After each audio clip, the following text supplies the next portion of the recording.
Hi everyone, it's Sally Trussler from Core Contact Therapy in Bristol. Today I'm going to talk to you about tight calves.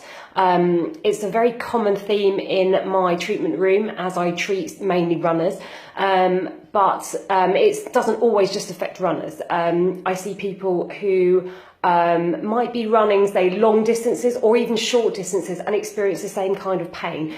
It could hamper their training. It can come on during a run, so they have to stop running and try and stretch out their calves. Or it could be they stop running and then their calves just seize up and get really tight. And I've seen people who don't even run at all and just through walking can get tight calves.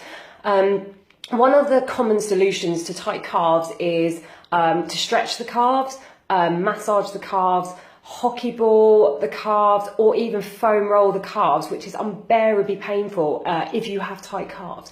So why do we do this? Why don't we ask a better question and think smarter about what it is that you're trying to achieve? And a lot of the time with tight muscles anywhere in the body is maybe ask a question, why is it tight in the first place? And especially with the calves, it's kind of telling you that, hello, I'm doing something that I'm doing too much of something. And if something's doing too much of something, then something somewhere in the body must be doing not enough, or it's unable to do something because of something. So we need to find out why the calves have got tight in the first place. And an example of one of the common things that I see, which I saw with a guy this morning, was he came in, he'd had a problem with his calves. It was he's doing the London Marathon, so it's affecting his training. So we looked at, just with everybody, I assessed the entire body. I don't just look at his calves, I'm looking at everything. And I assessed him walking, and one of the things, the biggest thing that I noticed was his inability to open up the front of the hip, which was causing his knee to flex or bend too quickly as he was in propulsion phase of gait. And that looks like this. So propulsion phase is when you're pushing off the ground, and it's very powerful movement in running because we get a lot of free energy from this hip opening. As soon as we let go of that foot, it's gonna drive our leg forward, okay? If you are stuck in an anterior tilt, and I mean the pelvis tilted forward, a lot of the time this is going to close the hip down. We're going to unable to load this tissue at the front of the hip. The knee, you can already see it happening there. If I tilt the pelvis forward, that knee just wants to bend. And then I've got this loaded calf at the back.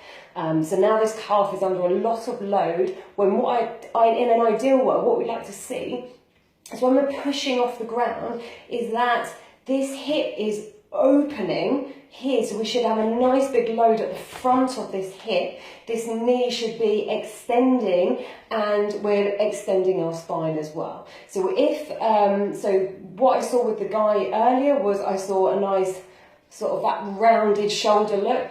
The hip was closed at the front, and I could see this knee just dropping way too quickly as he was about to swing the leg through.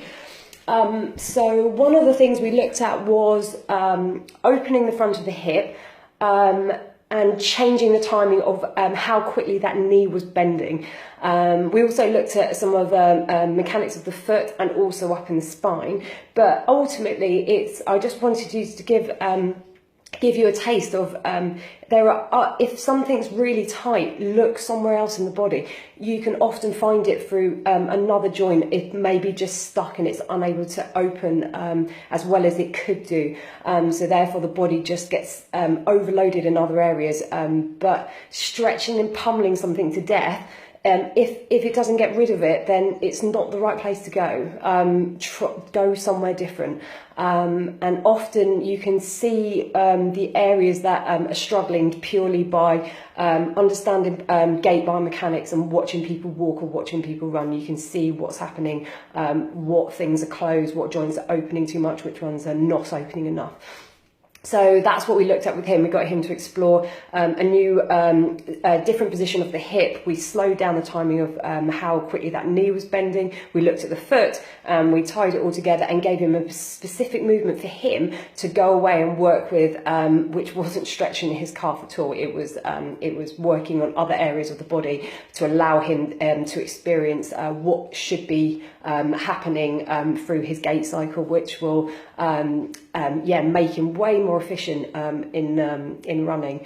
So if you'd like to know more about how I work, or if you have tight calves or persistent tight calves, or you've been using that foam roller on a hamstring or a quad and that tightness is just constantly there, I would suggest looking in a different place. You'll be surprised at where else in the body the real problem is hiding, not where your pain or where you're perceiving pain or tightness is usually just the symptom way down the line.